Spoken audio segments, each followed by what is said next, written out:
Hi friends, ಈ ಸಂಚಿಕೆಯಲ್ಲಿ ಮಾಲತಿ ಮತ್ತು ಕರ್ಣನ ಅಜ್ಜಿ ಇಬ್ಬರೂ ಕೂಡ ಈಗ ಕರ್ಣನ ಹಾಸ್ಪಿಟಲ್ಗೆ ಕರ್ಣನಿಗೆ ತಿಳಿಯದಂತೆ ಬಂದಿದ್ದಾರೆ ಫ್ರೆಂಡ್ಸ್. ಬಂದು ಈಗ ಹಾಸ್ಪಿಟಲನ್ನು ಹೊರಗಡೆ ನಿಂತ್ಬಿಟ್ಟು ಮಾಲತಿ ಕರ್ಣನಿಗೆ ಫೋನ್ ಮಾಡ್ತಾ ಇರ್ತಾಳೆ. ಆಗ ಕರ್ಣನ ಅಜ್ಜಿ ನೋಡಿಬಿಟ್ಟು ಮಾಲತಿ ನೀನು ಯಾರಿಗೆ ಫೋನ್ ಮಾಡ್ತಾ ಇದೀಯಾ ಅಂತ ಹೇಳಿ ಕೇಳ್ತಾ ಇದ್ದಾಳೆ.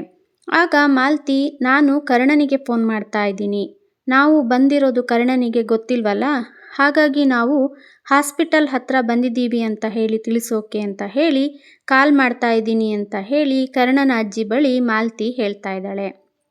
ಆಗ ಮಾಲತಿ ಅಮ್ಮ ಮತ್ತು ಕರ್ಣನ ಅಜ್ಜಿ ಹಾಸ್ಪಿಟಲಿಗೆ ಬಂದಿರೋದನ್ನು ದೂರದಿಂದಲೇ ಗಮನಿಸಿದಂಥ ನಿಧಿ ತುಂಬನೇ ಗಾಬರಿಗೆ ಒಳಗಾಗ್ತಾ ಇದ್ದಾಳೆ.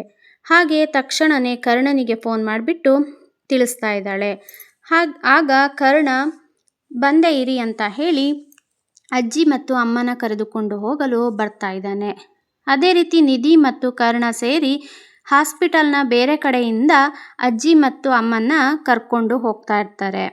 ಹಾಗೆ ಕರೆದುಕೊಂಡು ಹೋಗುವಾಗ ಮಾಲತಿ ಹಿಂದಿರುಗಿ ಹಾಸ್ಪಿಟಲ್ನ ಬೋರ್ಡ್ನತ್ತ ನೋಡೇ ಬಿಡ್ತಾ ಇದ್ದಾಳೆ.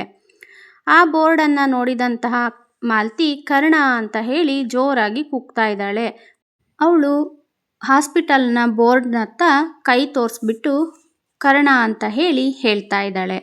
ಆಗ ಎಲ್ಲರೂ ಕೂಡ ತಿರುಗಿ ನೋಡಿದಾಗ ಕರ್ಣನ ಅಜ್ಜಿ ತುಂಬ ಗಾಬರಿಯಿಂದ ಮತ್ತು ದುಃಖದಿಂದ ಕರ್ಣನ ಬಳಿ ಕೇಳ್ತಾ ಇದ್ದಾಳೆ, ಇದೇನು ಕರ್ಣ, ಹಾಸ್ಪಿಟಲ್ ಬೋರ್ಡ್ ಚೇಂಜ್ ಆಗಿದೆಯಲ್ಲೋ ಅಂತ ಹೇಳಿ ತುಂಬಾ ಬೇಜಾರು ಮತ್ತು ಶಾಕ್ನಿಂದ ಎಲ್ಲರೂ ಕೂಡ ನೋಡ್ತಾ ಇದ್ದಾರೆ.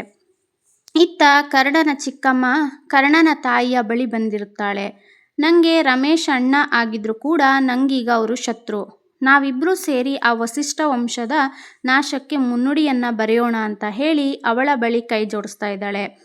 ಆದರೆ ಇದ್ಯಾವುದು ಗೊತ್ತಿಲ್ಲದಂತಿರುವಂತಹ ಸೀತಾ ಮುಂದೆ ಕರ್ಣ ನನ್ನ ಮಗನೇ ಅಂಥೇಳಿ ಗೊತ್ತಾಗುತ್ತಾ, ಹಾಗೆ ಇವೆಲ್ಲವೂ ಕರ್ಣನ ಚಿಕ್ಕಮ್ಮನಿಂದಲೇ ನಡೆದದ್ದು ಅಂತ ಹೇಳಿ ತಿಳಿಯುತ್ತಾ ಅನ್ನೋ ಸತ್ಯವನ್ನು ನಾವೀಗ ಕಾದು ನೋಡಬೇಕಾಗಿದೆ ಫ್ರೆಂಡ್ಸ್. ಈ ವಿಡಿಯೋ ನಿಮಗೆ ಹೇಗೆ ಅನಿಸ್ತೋ, ಈ ವಿಡಿಯೋ ನಿಮಗೆ ಇಷ್ಟವಾಗಿದ್ದರೆ ಒಂದು ಲೈಕ್ ಮಾಡಿ, ಅದೇ ರೀತಿ ಶೇರ್ ಹಾಗೆ ಸಬ್ಸ್ಕ್ರೈಬ್ ಮಾಡೋದನ್ನ ಮರಿಬೇಡಿ.